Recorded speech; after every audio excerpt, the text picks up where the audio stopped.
Good morning students. आज के lectures में हम बात करेंगे कुछ प्रॉब्लम्स, मैथमेटिकल प्रॉब्लम्स लेंगे, न्यूमेरिकल टाइप के प्रॉब्लम्स लेंगे। लास्ट जो 2 लेक्चर्स थे उसमें हमने कंप्लीटली कैपेसिटर के बारे में बात की थी और फिर उसके कुछ आर्टिकल के फॉर्मूले ड्राइव करो। तो उन फॉर्मूलों से कनेक्टेड जितने भी प्रॉब्लम्स टेक्स्ट बुक में है या ऐसी प्रॉब्लम्स जो बोर्ड एग्जामिनेशन के लिए इम्पोर्टेंट है वो अपन इस क्लास में आज डिस्कस करेंगे। आप कुछ प्रॉब्लम मैंने ली है, इसके अलावा भी बुक्स में टेक्स्ट बुक में प्रॉब्लम्स है, आप उसको जाके देखिए। सोल्ड अनसोल्ड आपके शॉर्ट टाइप क्वेश्चन है, उनमें भी कुछ प्रॉब्लम्स आपको मिलेगी। तो आपको और प्रॉब्लम डिस्कस करनी है, डेफिनेटली आप सॉल्व कर पाएंगे। ओके, कंटिन्यू करते हैं बेटा। तो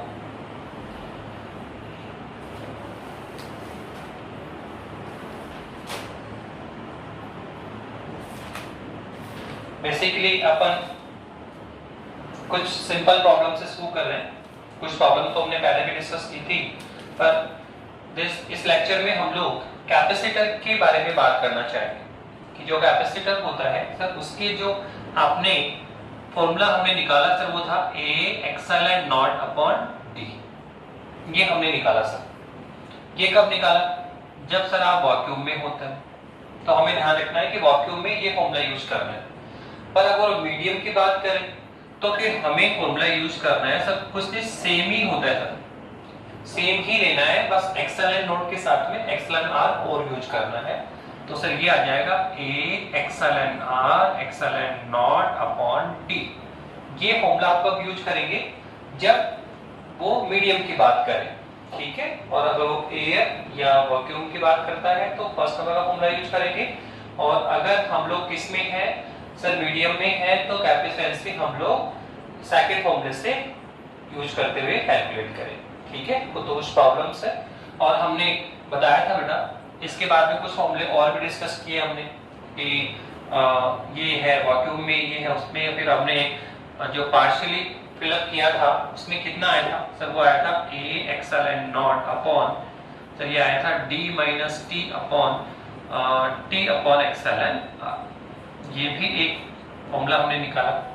तो इससे भी कुछ कनेक्टेड न्यूमेरिकल होंगे, वो डिस्कस करेंगे। ये फुल्ली वैक्यूम, ये फुल्ली मीडियम और ये क्या है सर, पार्शियली।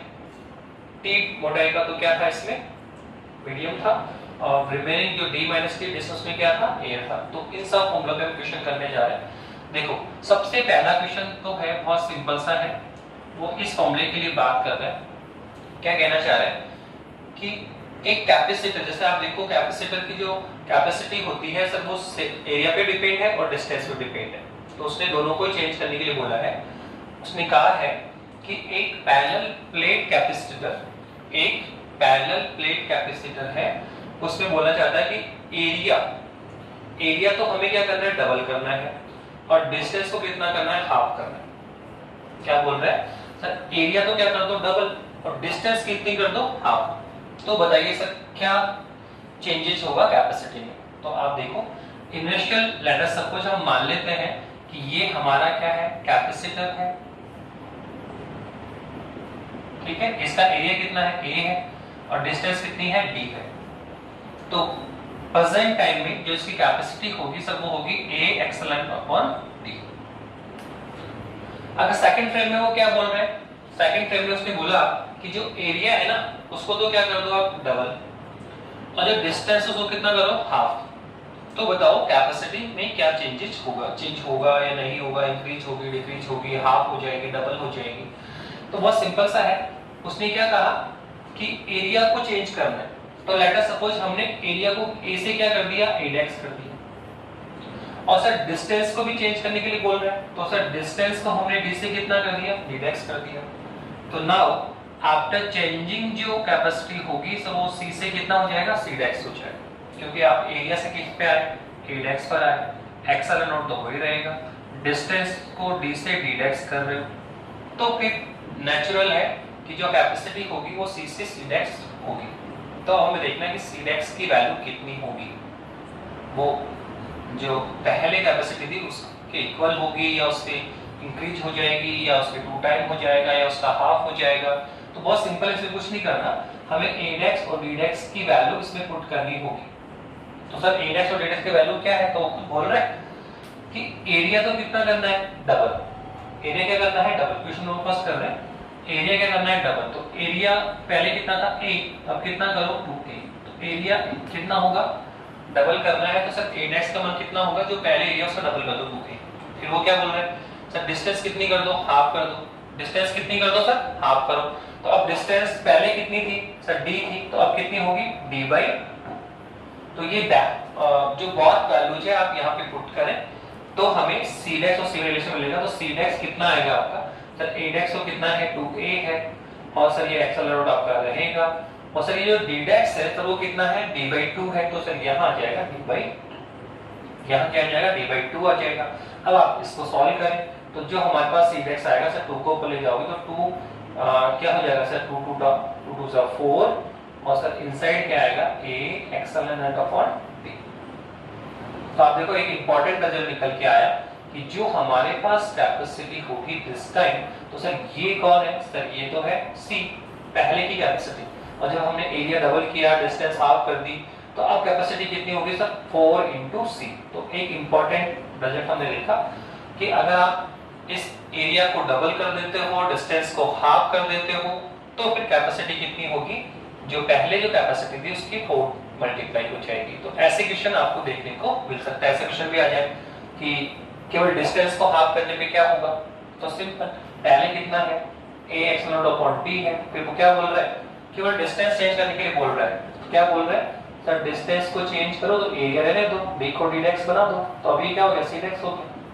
ठीक है, क्या कहना चाह रहा है कि डिस्टेंस को हाफ करने के लिए बोल रहा है। बताओ कैपेसिटी क्या है, बहुत सिंपल है सर, एरिया चेंज करने के लिए नहीं बोल रहा, तो a को a रहने दो, एक्सेलरेट रहेगा। सर d को d डैश बना, पर d डैश कितना है सर, बोला है डिस्टेंस कितनी करो, हाफ। तो पहले कितनी d, तब कितना होगा d/2, अब कितना होगा d/2, तो पहले पुट करो। तो c डैश कितना आने वाला है सर, a एक्सेलरेट नॉट, और ये क्या है d/2, तो 2 ऊपर जाएगा तो कितना होगा 2a एक्सेलरेट अपॉन d।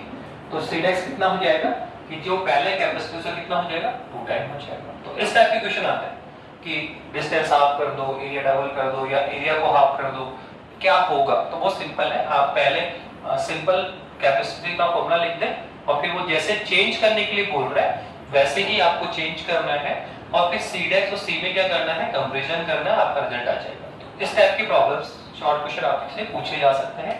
ये हमारा फर्स्ट प्रॉब्लम थी, ये क्या थी आपकी फर्स्ट प्रॉब्लम थी। सेकंड प्रॉब्लम में देखो क्या है, सेकंड प्रॉब्लम क्या कहना चाह रहा है, सेकंड प्रॉब्लम में उसने कहा कि कैपेसिटर की आप कैपेसिटी निकालो, पैरेलल प्लेट कैपेसिटर है, तो हम जानते हैं क्या होता है, a accelerate upon d।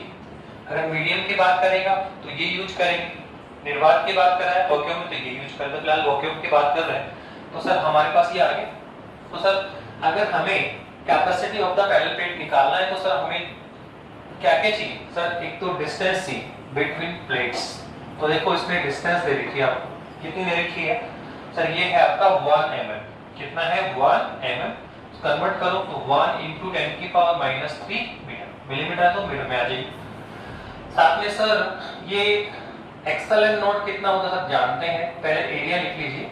Sir area क्या होगा, तो यहाँ उसने क्या बोला कि मैंने आपको पहले बताया था कि यहाँ जो पैरेलल प्लेट में यहाँ जो प्लेट्स होती है सर उसका शेप रेक्टेंगल शेप भी हो सकता है, स्क्वायर भी हो सकता है, ये स्फेरिकल भी हो सकती है। क्या हो सकती है, स्फेरिकल भी हो सकती है, या हम बोल सकते हैं डिस्क भी हो सकती है, रिंग या डिस्क भी हो सकता है। ठीक है, तो यहाँ पर उसने बोला है कि ये जो यहाँ जो है आपका वो क्या है, स्फेरिक वो रिंग है आपका, क्या है रिंग है।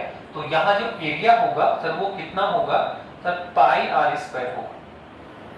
उसने कहा कि यहाँ जो हमने प्लेट ली है सर वो कैसी है, उसका जो एरिया है, उसका जो एरिया है सर वो क्या है, रिंग है। तो रिंग टाइप उसका एरिया कितना होगा, सर्किल है, तो कितना होगा सर πr², कितना होगा πr² है। तो यहाँ उसने हमें क्या दे रखा है, रेडियस दे रखा है, क्या दे रखा है, रेडियस दे रखा है सर, कितना दे रखा है देखो 5 सेंटीमीटर दे रखा है, कितना दे रखा है 5 सेंटीमीटर दे रखा है इसमें। ओके, कुछ नहीं, फॉर्मूला सिंपल क्वेश्चन है आपका, a एक्सेलरेट अपॉन d है, जहां डिस्टेंस उसने दे दी है, और उसने कहा सर हमें a क्या होता है, एरिया होता है। तो सर एरिया किसका, तो उसने कहा कि ये जो आपकी सरफेस है आपका, कौन जो प्लेट है सर, वो प्लेट देखो, एक मिनट देखता हूं मैं,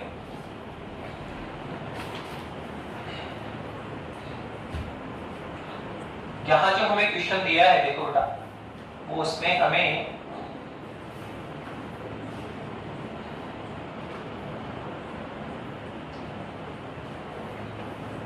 सर्कुलर डिस्क है, यहाँ पे क्या लिया इसने, चक्तियां ली है, डिस्क ले ली बेटा, ठीक है, स्फेरिकल नहीं है, सर्कुलर क्या है, डिस्क है, चक्तियां है। तो हम जानते हैं जो हमारा सर्कुलर डिस्क होता है जिसका रेडियस कितना कैपिटल आर है, तो सर आप बताइए उसमें कितना आने वाला है। तो आप बता सकते हैं हम लोग कि डिस्क का एरिया तो सर्किल होता है तो कितना होगा, पाई स्क्वायर।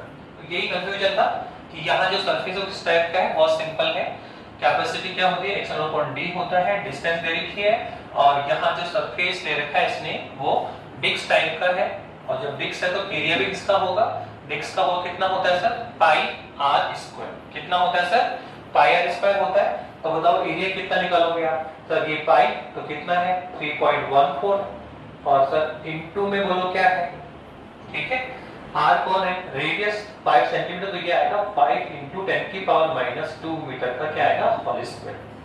तो हमारे पास क्या मिल गया, डिस्टेंस हमारे पास में है, एरिया हमने फाइंड कर लिया है, सर एक्सएलएन नॉट भी हम जानते हैं कितना होता है सर, सर ये होता है 8.85 × 10⁻²।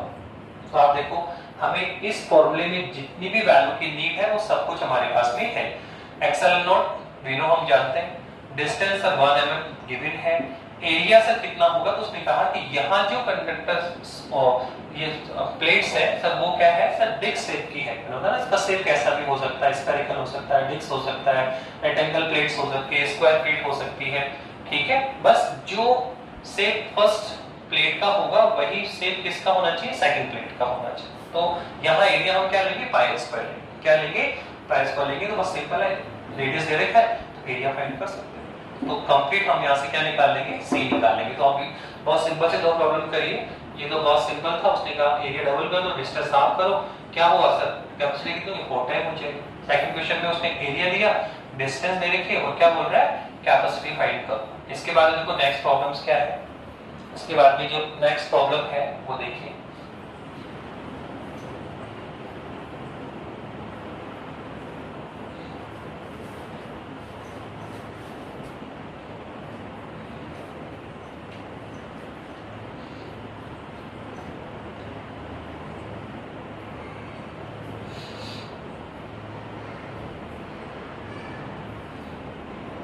हमारे पास जो नेक्स्ट प्रॉब्लम से दी है वो है आपके एक्स को की है बेटा, उसने कहा है एक कैपेसिटर है, ठीक है, उस कैपेसिटर में हमें क्या क्या दे रखा है, देखो उसने एरिया गिवन है 100 सेंटीमीटर स्क्वायर, फिर बोलना चाह रहा है कि कैपेसिटर पर जो चार्ज है सर वो कितना है 0.12, ठीक है, 0.12 माइक्रोकूलम है ये, और सर पोटेंशियल कितना है सर 120 वोल्ट है, और सर डिस्टेंस कितनी दे रखी है सर 1 mm दे रखी है, कितनी दे रखी है 1 mm दे रखी है। और क्या बोलना चाह रहा है, उसने कहा कि सर डाइलेक्ट्रिकल कांस्टेंट ज्ञात कीजिए, डाइलेक्ट्रिकल कांस्टेंट ज्ञात कीजिए, कैलकुलेट करिए। सर कौन सा फॉर्मूला लगाएं, ये लगाएं, ये लगाएं, ये लगाएं। तो डेफिनेटली देखो अभी तक हमने जो पहले दो क्वेश्चन किए थे वो यहाँ से सिंपली हुए, सिंपल वैक्यूम की बात करता है, वैक्यूम ने हमने ले लिया। अब वो यहाँ किसकी बात कर रहे हैं सर, मीडियम की बात कर रहे हैं, डायनेमिक मीडियम की बात कर रहा है। तो डेफिनेटली हमें यहाँ पे ये फॉर्मूला कैलकुलेट करना होगा। सर हमें एरिया गिवन है, डिस्टेंस गिवन है, कैपेसिटी भी हम यहाँ हम कैलकुलेट कर पाएंगे। तो क्या निकाल सकते हैं सर, एक्सएलएन आर निकाल सकते हैं। तो हमें यहाँ पर कौन सा फॉर्मूला यूज करना पड़ेगा सर, सी बराबर क्या आएगा, ए एक्सएलएन आर एक्सएलएन नॉट अपॉन डी। तो यहाँ से सर जो एक्सएलएन आर आएगा तो वो आएगा ए एक्सएल, सॉरी सॉल्व कीजिए, तो सी इंटू डी अपॉन क्या आएगा सर, सर ये आ जाएगा आपका कंप्लीटली ए एक्सएलएन नॉट। अब देखिए हमें क्या क्या वैल्यू चाहिए। सबसे पहले तो सर हमें एरिया चाहिए, कितना चाहिए, एरिया चाहिए। सर कितना दिया, तो देखो एरिया इसने दे रखा है 100 सेंटीमीटर स्क्वायर, तो सर इसको मीटर स्क्वायर में लेकर आओ, तो 100 को मीटर का मतलब 10 की पावर -4 मीटर स्क्वायर। सो किसमें लेकर आए, मीटर स्क्वायर में, सेंटीमीटर में था, सेंटीमीटर स्क्वायर में लेकर आए। फिर क्या है सर, डिस्टेंस दे रखी है सर d, कितना है सर, आप देखो सर ये रहा 1 mm, तो कितना होगा सर 1 × 10 की पावर -3, 1 मिलीमीटर है सर ये, तो मीटर में आओ तो 10 की पावर -3 मीटर आ गया।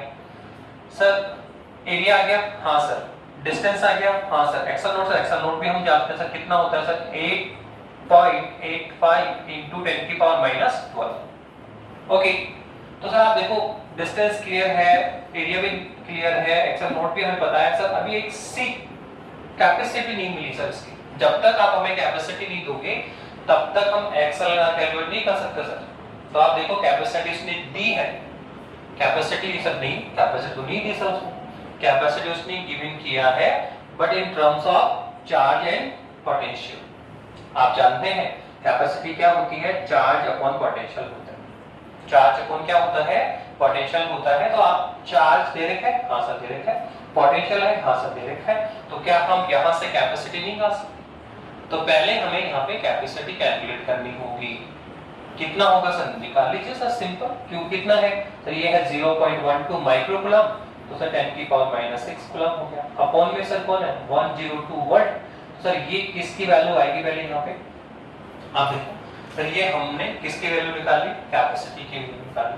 तो अब बताइए सी हमारे पास आ गया, हाँ सर, एक्स नॉट हमारे पास में है, हाँ सर, डी ऑलरेडी है सर, एरिया है, तो क्या हम एक्स नॉट कैलकुलेट कर सकते हैं? तो ये एक सिंपल सा क्वेश्चन था, ये भी आप ध्यान रखो, इसमें इतना थोड़ा सा कम किया था कि एक तो डायरेक्ट हमें कैपेसिटी देता, तो कैपेसिटी ना देकर उसने क्या किया, कैपेसिटी गिवन किया पर in terms of charge and potential. Okay, तो ये आपका आपका थर्ड क्वेश्चन था। नेक्स्ट प्रॉब्लम क्या है, नेक्स्ट प्रॉब्लम ये है, बहुत सिंपल सा है। अब हम देखो फर्स्ट फॉर्मूले पे काम कर लिया, 2 क्वेश्चन हमने, सेकंड फॉर्मूले पे भी हमने एक क्वेश्चन डिस्कस किया। अब यहाँ पर 2 क्वेश्चन और डिस्कस कर रहे हैं, 2 क्वेश्चन और डिस्कस करेंगे सर, वो दोनों इसके ऊपर होने वाले हैं, इस फॉर्मूले के ऊपर डिस्कस करेंगे दोनों क्वेश्चन। तो देखो क्या होने वाला है, आप निकालिए। अगर अपन देखें किसकी बात करना चाहते हैं हम लोग, अब वो थर्ड फॉर्मूले पर अप्लाई करना चाह रहे हैं, किसकी बात करना चाह रहा है, थर्ड फॉर्मूले की बात करना चाह रहा है कि साहब इस थर्ड फॉर्मूले को कहां पे यूज कर सकते हैं। तो पहले बता दिया था कि ये कब यूज करना है, जब कंप्लीटली वैक्यूम हो, ये कब यूज करना है जब कंप्लीटली मीडियम फिल हो, और सर ये कब यूज करना है जब मीडियम पार्शियली फिलअप हो, क्या हो, पार्शियली फिलअप किया गया हो, तो हमें ये यूज करना है। तो ये वाला डायग्राम अगर हम देखें तो किस टाइप का होगा सर, ये होगा, ये पैरेलल प्लेट है आपकी, दोनों आपके पैरेलल प्लेट का है आपका पॉजिटिव, और सर ये कौन है, नेगेटिव है सर, सेकंड प्लेट ग्राउंडेड है, और सर इसमें पार्शियली एक टी मोटाई, टी थिकनेस का क्या है सर, एक मीडियम है जिसकी थिकनेस कितनी है, टी है, और मीडियम कितना है सर, आर है, और ये सर टोटल डिस्टेंस कितनी है सर, वो तो डी है, ठीक है। तो टी थिकनेस में तो क्या है, मीडियम है, और रिमेनिंग जो स्पेस है डी माइनस टी स्पेस में कौन है, क्या है, एयर है। तो सर इसमें जो फॉर्मूला लगेगा वो यहाँ लगेगा।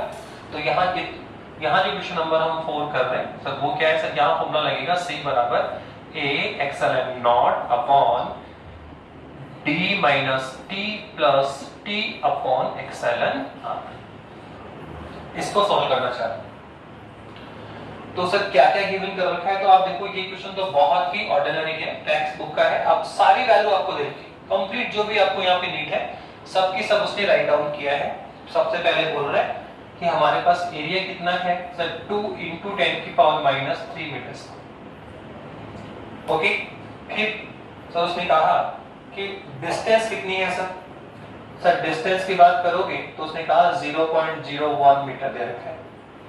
उसने कहा सर डिस्टेंस मिल गई, साथ में उसने कहा कि जो मीडियम उसने यूज किया है सर उसकी थिकनेस भी दे रखी है, स्मॉल टी, सर वो कितना दे रखा है 6 mm। इसको आप मिलीमीटर से मीटर में लेकर आओ तो कितना आएगा, 6 × 10 की पावर -3 मीटर हो गया।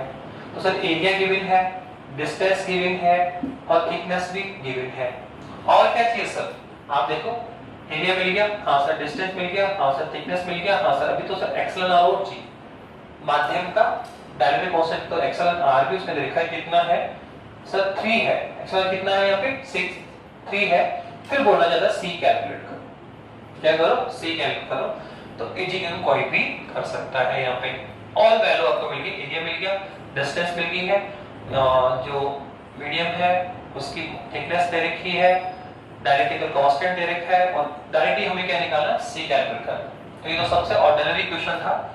इसके सेकंड क्वेश्चन देखो उसने क्या करा, इसके बाद में जो आपका नेक्स्ट क्वेश्चन है वो क्या है, वो भी इसी फॉर्मूले पे बेस है, वो भी इसी फॉर्मूले पे बेस है। देखो क्या कहना चाह रहा है,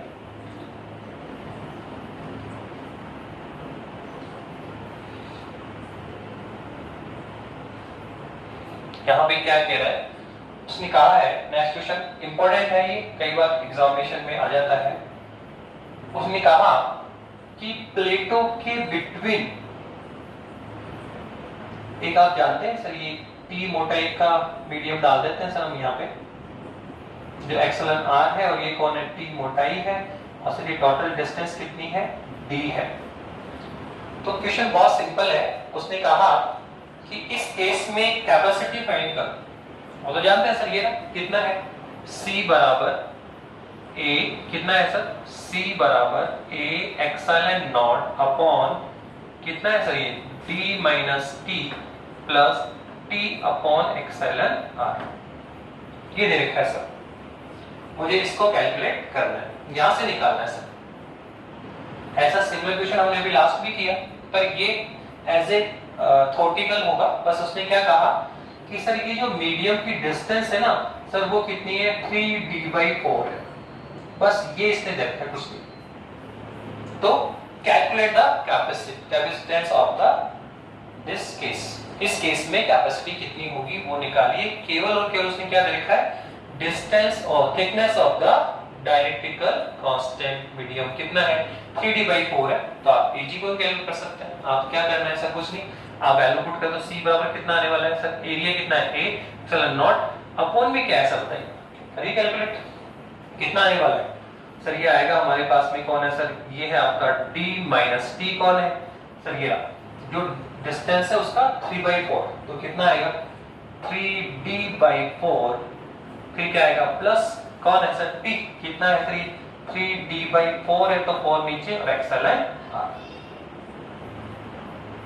हो गया, अब आप सॉल्व करिए, सॉल्व करिए तो कितना आएगा C बराबर ये आएगा sir A XL not upon, यहां से सॉल्व करिए कितना आएगा सर, ये कंप्लीट D है 3/4 पार्ट है, तो इसमें कितना बचेगा 1/4 बचेगा, तो D/4 प्लस क्या आएगा 3d/4 XL are. Okay, now अब सॉल्व करिए कितना आने वाला है सर। हम इसमें क्या कर सकते हैं C बराबर सर A एक्सएल नॉट तो है ही ऊपर सर, इसमें क्या करें 4 एक्सएल नॉट क्या करें, ठीक है इसमें 4 एक्सएल नॉट आप एलसीएम ले लें, ठीक है आप एलसीएम ऐसे करें D अपॉन, आप इसमें D कॉमन निकालिए एक बार, तो कितना आने वाला है सर, ये आएगा 1/4 प्लस ये आएगा आपका 3/4 एक्सएल आर।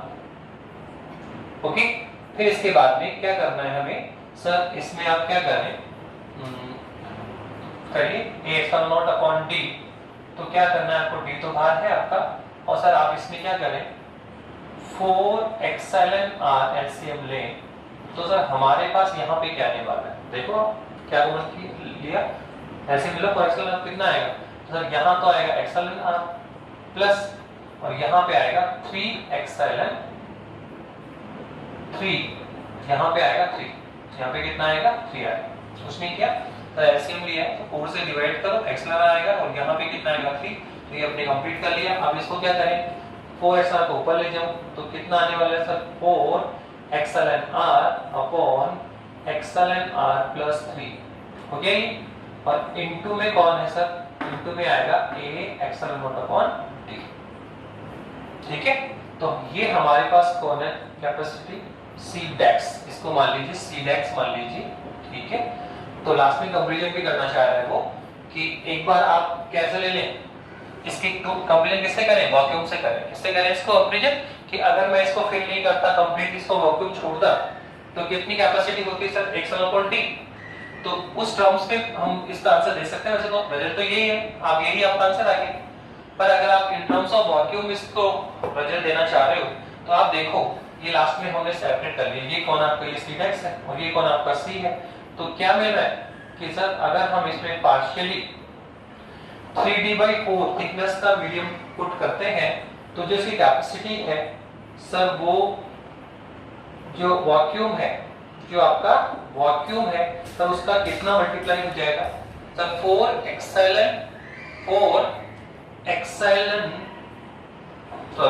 एप्सिलॉन r आएगा नहीं, 4 epsilon r upon epsilon r plus 3 into में कौन है? C। तो आप ये एक इंपॉर्टेंट क्वेश्चन है, बहुत सिंपल सा है। तो ये इस फॉर्मूले पे हमने क्वेश्चन किया, तो एक बार तो बहुत सिंपल था, सारी वैल्यू दे रखी थी, आप पुट कर लीजिए। ये जो हमने प्रॉब्लम डिस्कस की है सर, ये भी आसानी है, कुछ नहीं सर। इसमें जो थिकनेस t है उसकी हमें थिकनेस दे रखी है, कितनी है सर? 3D/4। तो यहाँ जहाँ t आपको लुक आउट हो रहा है सर, वहां पे 3D/4 पुट करिए और सोल्व कर लीजिए, ठीक है। तो ऐसी प्रॉब्लम बेसिकली पूछी जा सकती है, बहुत सिंपल सा है। तो ये थी पैरेलल प्लेट कैपेसिटर की प्रॉब्लम्स। ये सिंपल वैक्यूम में तो इसको अप्लाई करके हमने दो प्रॉब्लम्स करी, फिर मीडियम में गए, यहाँ से इक्वेशन किया अपन ने, ठीक है। फिर लास्ट में पार्शियली अगर हम पुट करते हैं तो इसके भी अपन ने दो क्वेश्चन कर लिए, ठीक है। तो इस तरह की डिस्कस मैंने प्रॉब्लम्स आपको डिस्कस करी है। इसमें कुछ अदर प्रॉब्लम है, वो भी आप जाके सॉल्व करिए। सॉल्व अनसॉल्व जहाँ टेक्स्ट बुक में मिलती है, अगर कुछ रेफरेंस बुक में है तो वहां भी जाके आप सॉल्व करें, इजी वे आप हैंडल कर पाएंगे, ओके। लास्ट में एक छोटा सा आर्टिकल है, इसमें कनेक्टेड इसी पैरेलल प्लेट से ही कनेक्टेड है। जो पैरेलल प्लेट कैपेसिटर है सर, उससे ही कनेक्टेड एक टॉपिक है छोटा सा, वो और देख लीजिए यहाँ पे।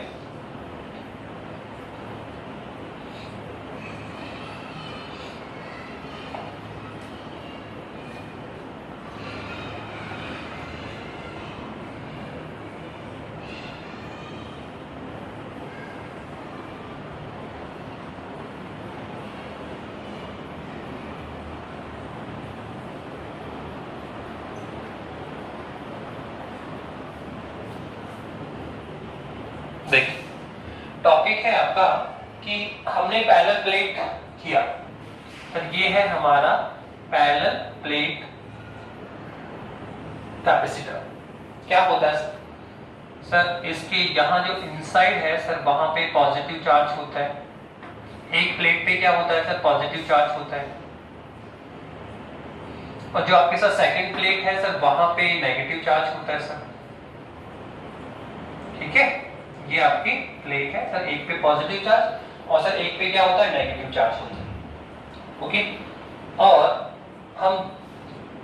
हम जानते हैं, इसके प्लेटों के बिटवीन एक इलेक्ट्रिकल फील्ड डेवलप होता है।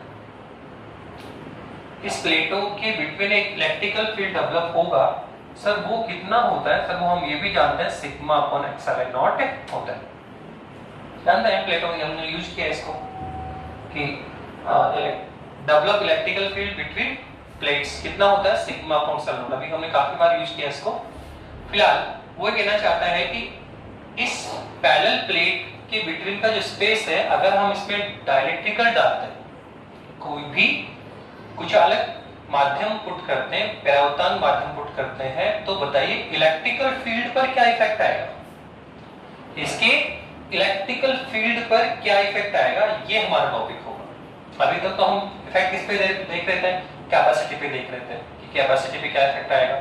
लेकिन अभी जो हमारा क्वेश्चन है कि प्लेटों के बिटवीन जो इलेक्ट्रिकल फील्ड है, उसमें क्या चेंजेस आने वाला है, क्या इफेक्ट पड़ेगा, तो यही हमारा टॉपिक है। टॉपिक सिंपल सा है, उसने कहा effect of dielectrical medium.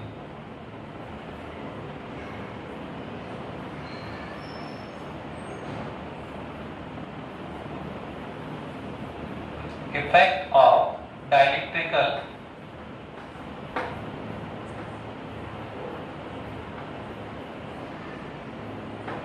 Medium.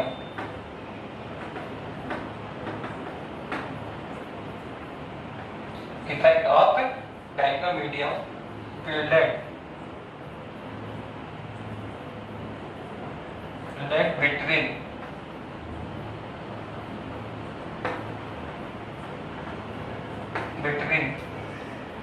plates of parallel plates of capacitor,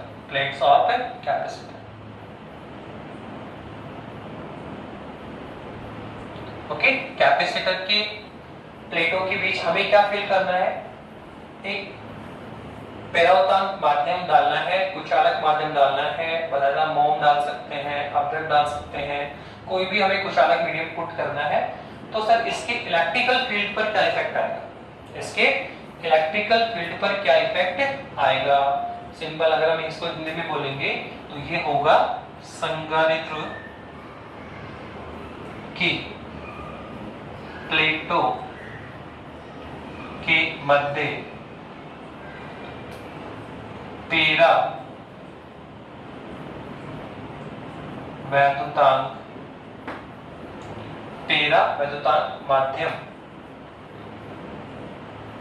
माध्यम की उपस्थिति का प्रभाव।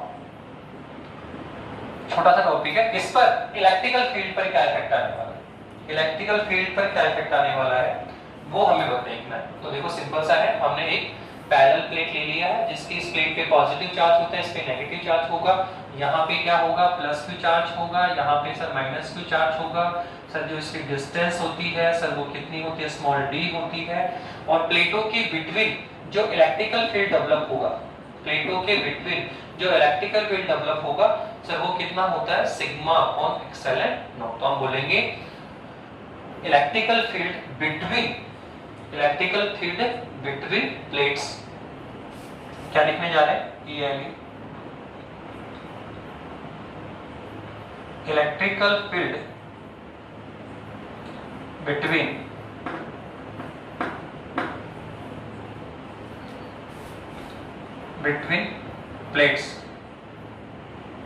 प्लेट्स ऑफ कैपेसिटर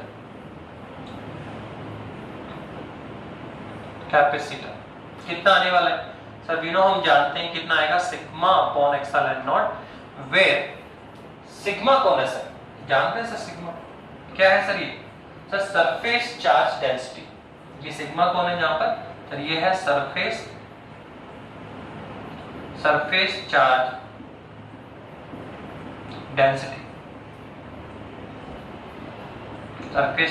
डेंसिटी, तो प्रेजेंट टाइम में ये पोजीशन है जब हमने इस पे कोई मीडियम या कोई कुछ अलग माध्यम फिल नहीं किया है। तो एक ही इलेक्ट्रिकल फील्ड है, लेकिन वो कहना चाहता है कि जैसे ही आप इसमें, जैसे ये आपका फील्ड आपका, इसमें आपने क्या डाला सर, मीडियम डाल दिया, क्या डाल दिया सर आपने, ये मीडियम भर दिया, कुछ अलग माध्यम डाल दिया, तो क्या होगा, तो सर जैसे हम इसमें डायरेक्ट्रिकल कांस्टेंट या कुछ अलग माध्यम भरेंगे तो इस इलेक्ट्रिकल फील्ड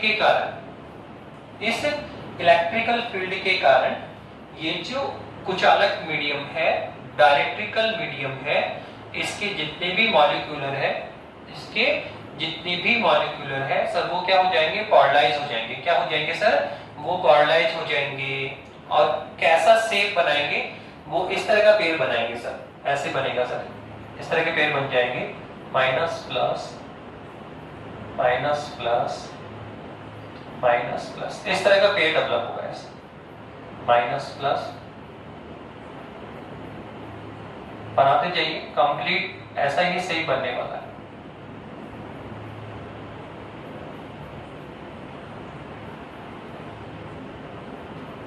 जैसे ही प्लेटों के बीच बिटवीन आप क्या करेंगे सर, ये आप पुट करते हैं तो इस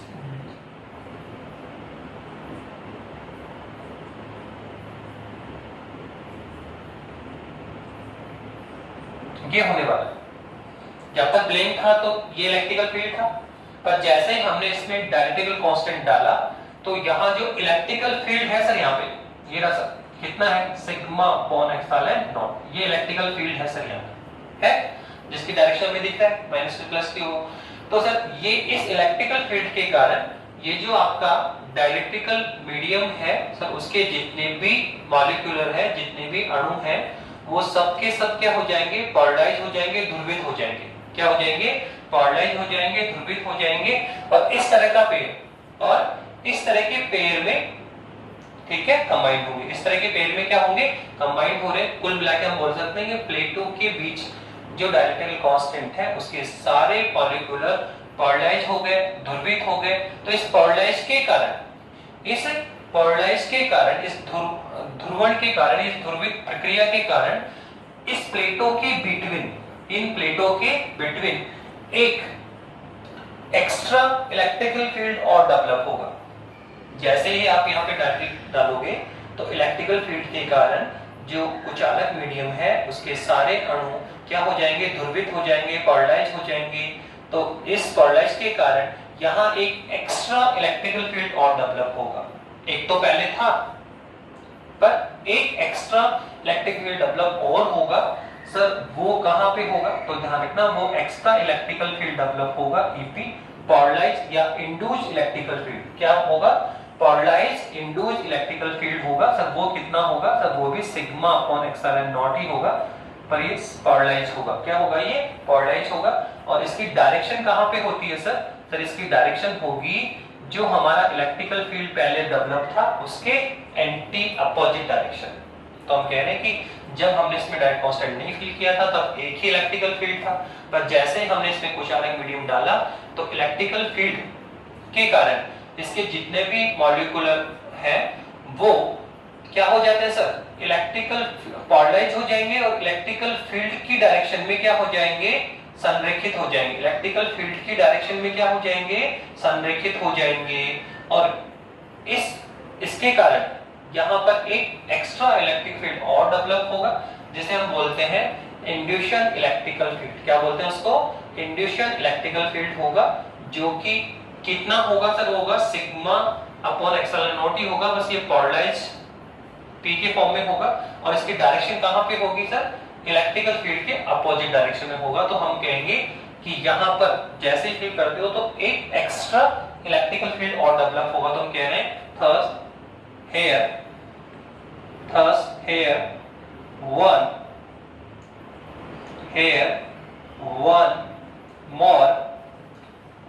more electrical field, one more electrical field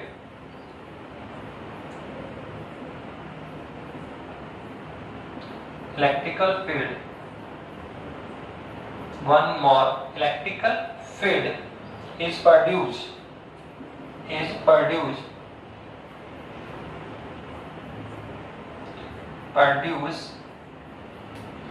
in electrical dipole medium. क्या बोलेंगे, इन डाइइलेक्ट्रिकल मीडियम। एक एक्स्ट्रा इलेक्ट्रिकल फील्ड डेवलप और होगा, ठीक है, जिसे हम क्या बोलेंगे, इंड्यूस्ड इलेक्ट्रिकल फील्ड। क्या बोलेंगे इसको हम लोग, इंड्यूस्ड इलेक्ट्रिकल फील्ड। थर्स, ठीक है, डाइइलेक्ट्रिकल मीडियम में डेवलप होगा।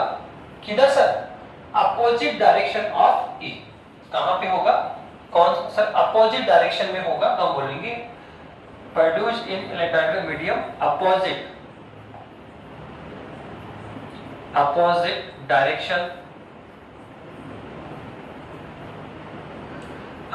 Direction of E.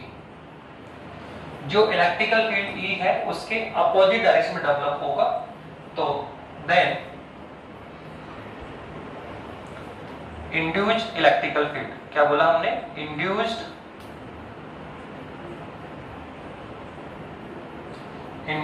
Electrical field.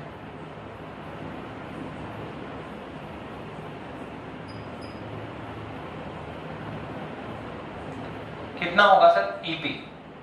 कितना होगा, ईपी कितना होगा सर, वही होगा सर, सिंपल हम बोलेंगे sigma upon epsilon not sigma P. बस दैट्स। यहां ध्यान रखना कि ये इलेक्ट्रिकल फील्ड भी कैसा है, इंड्यूस्ड, पोलराइज बोलते हैं। पोलराइज के कारण डेवलप हुआ है कि जैसे ही आपने यहाँ पे इलेक्ट्रिकल कांस्टेंट डाला तो ये इलेक्ट्रिकल फील्ड के कारण ये इसके सारे मॉलिक्यूल क्या होंगे, पोलराइज हो जाएंगे और इलेक्ट्रिकल फील्ड की डायरेक्शन में क्या हो जाएंगे, संरेखित हो जाएंगे। और इस पोलराइज के कारण एक एक्स्ट्रा इलेक्ट्रिक फील्ड और डेवलप होगा कितना sigma P upon epsilon not होगा, उसकी डायरेक्शन क्या होगी सर, ये जो इलेक्ट्रिकल फील्ड है उसके अपोजिट डायरेक्शन होगी।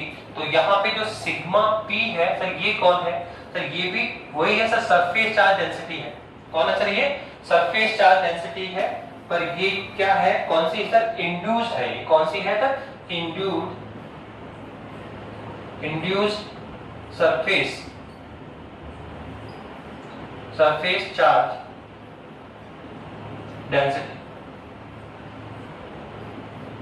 ओके, तो कुल मिला के यहाँ पे कितने इलेक्ट्रिकल फील्ड डेवलप हो गया, 2। एक इलेक्ट्रिक फील्ड ये था, इसके अपोजिट दूसरा फील्ड हो गया, तो रिजल्टेंट इलेक्ट्रिकल फील्ड क्या बोलेंगे, रिजल्टेंट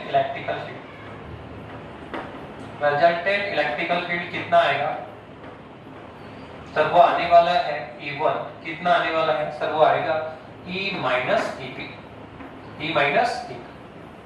अपोजिट डायरेक्शन में है तो सब्ट्रैक्ट करके निकालना पड़ेगा रिजल्टेंट। तो सर दोनों की वैल्यू पुट करो, तो E1 कितना आने वाला, रिजल्टेंट कितना आने वाला है सर, ये आएगा sigma upon epsilon naught minus sigma P upon epsilon not.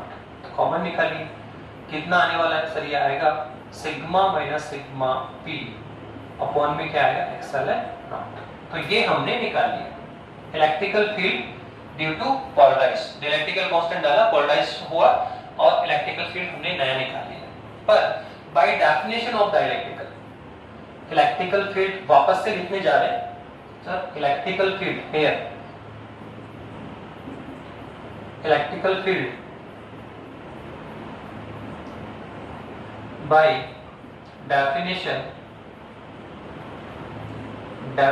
of dielectrical।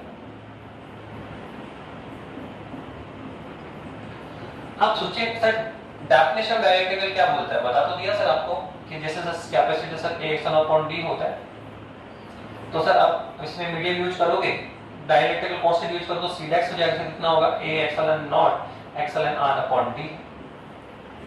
ठीक है, तो आपने क्या देखा कि सर वैक्यूम से किसमें गए, मीडियम में, तो कैपेसिटी क्या होती है, इंक्रीज होती है। सर कितना मल्टीप्लाई होता है, एक्सएलएन मल्टीप्लाई होता है।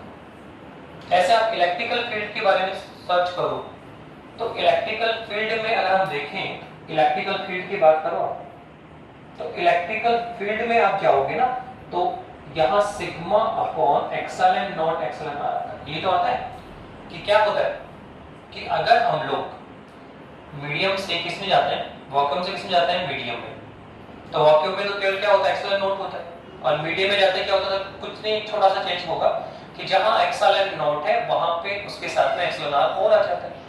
तो यहाँ तो कैपेसिटी एक्सएलएन मल्टीप्लाई क्या हुआ, इंक्रीज होगा। पर इलेक्ट्रिकल फील्ड की बात करिए आप एक बार, तो इलेक्ट्रिकल फील्ड कितना है सर, ये है आपका, अगर हम इलेक्ट्रिकल फील्ड देखें यहाँ पे, तो सर इलेक्ट्रिकल फील्ड कितना है सर, E बराबर है सिग्मा अपॉन एक्सएलएन नॉट। ये किसमें है सर, वैक्यूम में है। अब सर आप लिख रहे हैं E1, मीडियम में लिख रहे हैं, क्यों मीडियम पुट करते हैं ना, मीडियम डालना था, तो मीडियम में कितना होगा सर, तो कुछ नहीं सर, जो है वही रहेगा, सिग्मा अपॉन एक्सएलएन नॉट रहेगा, साथ में क्या है, एक्सएलएन आ जाएगा। तो ये बाय डेफिनेशन ऑफ द क्या है, डाइलेक्ट्रिक है। ये बाय डेफिनेशन ऑफ द क्या है, हमने ये निकाल भी रखा है E1, पर वो पोलराइजेशन मेथड से निकाल रखा है कि यहाँ पोलराइजेशन होगा और उससे हमने निकाला। लेकिन आप सीधे भी कैलकुलेट कर सकते हैं कि इलेक्ट्रिकल फील्ड सिग्मा पर एक्सएलएन नॉट होता है, और ये है वैक्यूम में। अगर आप किस में आना चाह रहे हो सर, अगर हम किस में आना चाहते हैं, मीडियम में आना चाहते हैं, तो सर कुछ नहीं सर, जहां एक्सएलएन नॉट है उसके साथ में एक्सएलएन आर और आ जाएगा। तो बाय डेफिनेशन E1 कितना आने वाला है सर, वो आने वाला है sigma upon epsilon naught epsilon R. तो इक्वेशन 1 एंड 2। पर ये भी कौन है, electrical field between plates in presence of पैरावृत माध्यम या डाइलेक्ट्रिकल। और सर ये भी कौन है सर, ये भी है electrical field between plates in presence of the dielectrical. पर ये दोनों तो सेम होनी चाहिए, ये दोनों तो क्या होने चाहिए, सेम होने चाहिए। तो फ्रॉम इक्वेशन 1 एंड 2 क्या बोलेंगे, from equation 1 and 2 we get, क्या मिलने वाला है आप देखिए सर, इक्वल करिए तो ये हमें आएगा sigma minus sigma P upon epsilon naught equal sigma upon epsilon naught epsilon R. तो आप देखो एक्सएलएन से एक्सएलएन कैंसिल हो गया, तो सर यहाँ से हमारे पास क्या है, sigma minus sigma P upon कौन है, सिग्मा अपॉन एक्साइलन। सिग्मा पोलराइज्ड जो चार्ज डेंसिटी है कौन है, ये इंड्यूस्ड सरफेस डेंसिटी। इसके लिए सॉल्व करिए इसको जलाओ तो सिग्मा ऑफ पी कितना आने वाला है सर, ये आएगा sigma minus sigma upon epsilon naught. इससे आप सिग्मा कॉमन भी निकाल सकते हो, ये आएगा 1 माइनस सॉरी नॉट नहीं एक्साइलन आर, कौन है ये एक्साइलन आर आएगा, तो 1 माइनस 1 अपॉन एक्साइलन आर। तो ये क्या हमने कैलकुलेट किया सर, ये हमने किया calculate polarised surface charge density, या ऐसे बोल दो इंड्यूस्ड सरफेस चार्ज डेंसिटी। और ये कौन है सर, ये नॉर्मल सरफेस चार्ज डेंसिटी है। तो इस तरह से इफेक्ट करेगा और आप इफेक्ट में देखेंगे तो वही देखने को मिलेगा, कुछ नहीं कि सर अगर हम बात करें इलेक्ट्रिकल फील्ड क्या सिग्मा को एप्सिलॉन नॉट होता है, ठीक है। अब आप किसमें आ रहे हो, कुछ मीडियम डाल दिया तो sir electrical field sigma upon epsilon naught epsilon r हो जाएगा। अर्थात मीडियम से वैक्यूम से किसमें आ रहे हो, मीडियम में आ रहे हो, तो इलेक्ट्रिकल फील्ड क्या होगा सर, डिक्रीज होगा, क्योंकि सर एप्सिलॉन कहां पड़ा है, नीचे पड़ा है, ठीक है। कैपेसिटी में कहां था, ऊपर आता है, तो वहां तो इंक्रीज होता है एप्सिलॉन आर, और सर यहां क्या होगा, डिक्रीज होगा। सर कितना time sir, epsilon are multiply क्या होगा, डिक्रीज होगा। तो अगर हम कैपेसिटर जो है उसके प्लेट्स के बीच में हम क्या यूज करें, इलेक्ट्रिकल कांस्टेंट यूज करें, तो इलेक्ट्रिकल फील्ड क्या होगा, डिक्रीज होगा। सर कितना टाइम, एप्सिलॉन आर डिक्रीज हो जाएगा मल्टीप्लाई, ठीक है। तो वो सिंपल सा टॉपिक था, कुछ नहीं।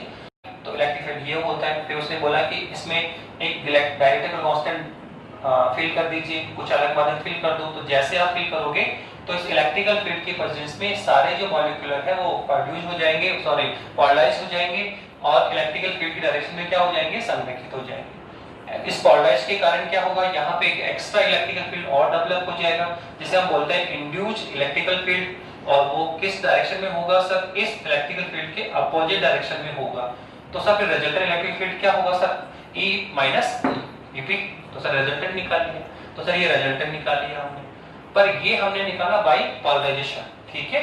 लेकिन हम direct by definition of dielectrical भी निकाल सकते हैं कि डाई इलेक्ट्रिकल निकालेंगे तो E कितना होता है सर, ये होता है सिग्मा अपॉन एप्सिलॉन नॉट। तो अब सर कुछ अलग मीडियम में जा रहे हो सर, ये तो वैक्यूम में, मीडियम में जाओगे तो एप्सिलॉन नॉट साथ में एप्सिलॉन आर ओ लगा दो, तो ये होता है सर मीडियम में। तो हमने बाय डेफिनेशन भी लिख दिया, पर ये दोनों तो क्या इक्वल होने चाहिए, तो दोनों को इक्वल किया और किसके लिए सॉल्व कर लिया सर, हमने निकाल लिया induced charge surface density, induced surface charge density. तो इस तरह से इफेक्ट होगा। इफेक्ट्स नॉर्मली है, हम सिंपल सा रिजल्ट तो वही कहेंगे कि अगर हम प्लेटों के बिटवीन हम डाइलेक्ट्रिकल यूज करते हैं तो इलेक्ट्रिकल फील्ड क्या होता है, डिक्रीज होता है। सर कितना मल्टीप्लाई, एप्सिलॉन आर। और ये भी ध्यान रखना, इलेक्ट्रिकल फील्ड डिक्रीज हो रहा है, इसी कारण इसकी जो कैपेसिटी होगी वो क्या हो रही है, इंक्रीज हो रही है। आपने देखा था कि जैसे कुछ ये पहला प्लेट का कैपेसिटर था, उसमें क्या डाला था हमने, डाइलेक्ट्रिक डाला था, तो कैपेसिटी कितनी मल्टीप्लाई इंक्रीज होती है सर, एप्सिलॉन आर होना। क्यों, क्योंकि सर इलेक्ट्रिकल फील्ड क्या हो रहा है, डिक्रीज। सर कितना multiply sir, epsilon are multiply decrease होता है, इसलिए कैपेसिटी कितनी इंक्रीज होगी सर, एप्सिलॉन आर मल्टीप्लाई इंक्रीज हो जाएगी। ओके, तो इस तरह से हमने टॉपिक कर लिया पूरा कैपेसिटर का, ठीक है। उसका पूरे आर्टिकल कर लिए, इसके रिलेटेड कुछ प्रॉब्लम्स भी कर ली। अब जो हमारा नेक्स्ट टॉपिक होगा, तो कैपेसिटर को हम लोग सर्किट में ज्वाइन करवाएंगे। सर्किट्स में हम क्या करेंगे, ज्वाइन करेंगे। तो यही डिस्कशन करना है कि कैपेसिटर को जो हमारे सर्किट्स होते हैं, जो इलेक्ट्रिकल सर्किट्स होते हैं सर, उसमें कितने टाइप से ज्वाइन करवाया जा सकता है। तो जैसे हम रेजिस्टेंस का हम संयोजन करते हैं, रेजिस्टेंस को सर्किट पे ज्वाइन कराते हैं सर, इन पैरेलल ऑर्डर और इन सीरीज ऑर्डर। तो वैसे ही कैपेसिटर को भी हम इलेक्ट्रिकल सर्किट में 2 टाइप से ज्वाइन करवा सकते हैं, एक तो पैरेलल सर्किट और एक सीरीज। तो नेक्स्ट टॉपिक यही होगा, पैरेलल सर्किट और series circuit of the capacitor. Okay, वो नेक्स्ट लेक्चर की बात करेंगे। ओके, थैंक यू बेटा।